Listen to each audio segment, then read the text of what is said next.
اللہ تبارک و تعالیٰ کا ارشاد ہے، بے شک جنہوں نے کہا کہ ہمارا رب اللہ ہے، پھر ثابت قدم رہے، ان پر نہ کوئی ڈر ہوگا نہ وہ غمگین ہوں گے، یہ وہ لوگ ہیں جو بہشت والے ہیں، جنت والے ہیں، اس میں وہ ہمیشہ رہیں گے، بدلہ ہے ان کاموں کا جو وہ کیا کرتے تھے۔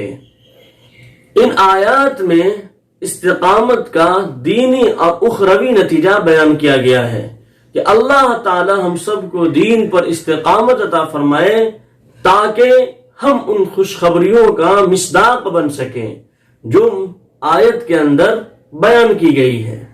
حضرت ابو عمرو رضی اللہ تعالی عنہ بیان کرتے ہیں کہ میں نے کہا، اے اللہ کے رسول صلی اللہ علیہ وسلم، مجھے اسلام کے بارے میں ایسی باتیں بتا دیں کہ اس کے بارے میں آپ کے علاوہ کسی اور سے سوال نہ کرنا پڑے، کسی اور سے پوچھنے کی ضرورت نہ پڑے۔ تو آپ صلی اللہ علیہ وسلم نے ارشاد فرمایا کہ تم کہو کہ میں اللہ پر ایمان لایا، پھر اس پر ثابت قدم رہو، قل آمنت باللہ ثم استقم، اللہ پر ایمان لاؤ اور پھر سچے پکے مسلمان بن کر کے دین اسلام پر جم جاؤ۔ یہ چیز بتائی جا رہی ہے۔ استقامت کس کو کہتے ہیں؟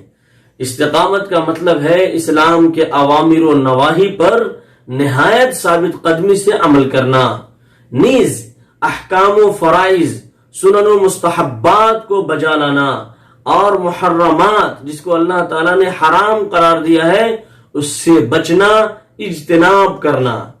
ایمان محض زبان سے ظاہر کر دینے کا نام نہیں ہے، بلکہ اصل ایمان وہی ہے جس کے ساتھ عمل ہو، عمل سے زندگی بنتی ہے، جنت بھی جہنم بھی۔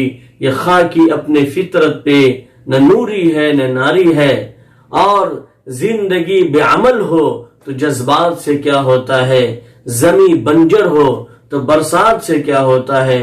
عمل شرط ہے تکمیل تمنا کے لیے، ورنہ رنگین خیالات سے کیا ہوتا ہے۔ تو دوستو بزرگوں، ایمان محض زبان سے ہم کہہ دیں تو اس کا نام نہیں ہے، بلکہ صحیح بات یہ ہے کہ ایمان وہی ہے جس کے ساتھ عمل ہو، اس لیے کہ عمل ایمان کا ثمرہ اور نتیجہ ہے، ایمان کا پھل ہے۔ ایمان لا کر اس پر استقامت اختیار کرنا واقعی بڑا مشکل کام ہے، اس لیے اس پر اللہ تبارک و تعالیٰ نے بہت انعام بھی رکھا ہے۔ سورہ حامیم سجدہ کے اندر فرمایا کہ ملائکہ کی دوستی، اس کی مودت، حزن و ملال سے آزادی، یہ سب انعام کا تذکرہ کیا گیا۔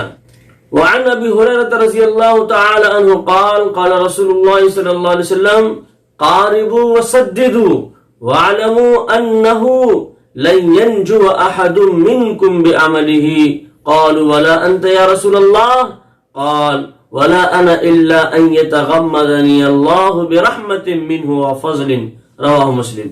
حضرت ابو ہریرہ رضی اللہ تعالی عنہ سے روایت ہے، وہ کہتے ہیں کہ رسول اللہ صلی اللہ علیہ وسلم نے ارشاد فرمایا، اعتدال کی راہ اختیار کرو اور سیدھے سیدھے رہو، اور یہ بات جان لو کہ تم میں سے کوئی شخص صرف اپنے عمل سے نجات نہیں پائے گا۔ صحابہ کرام نے عرض کیا، یا رسول اللہ آپ بھی نہیں پائیں گے؟ آپ صلی اللہ علیہ وسلم نے ارشاد فرمایا، ہاں میں بھی نہیں، مگر یہ کہ اللہ تبارک و تعالی مجھے اپنے فضل اور رحمت کی چادر میں ڈھانپ لے گا۔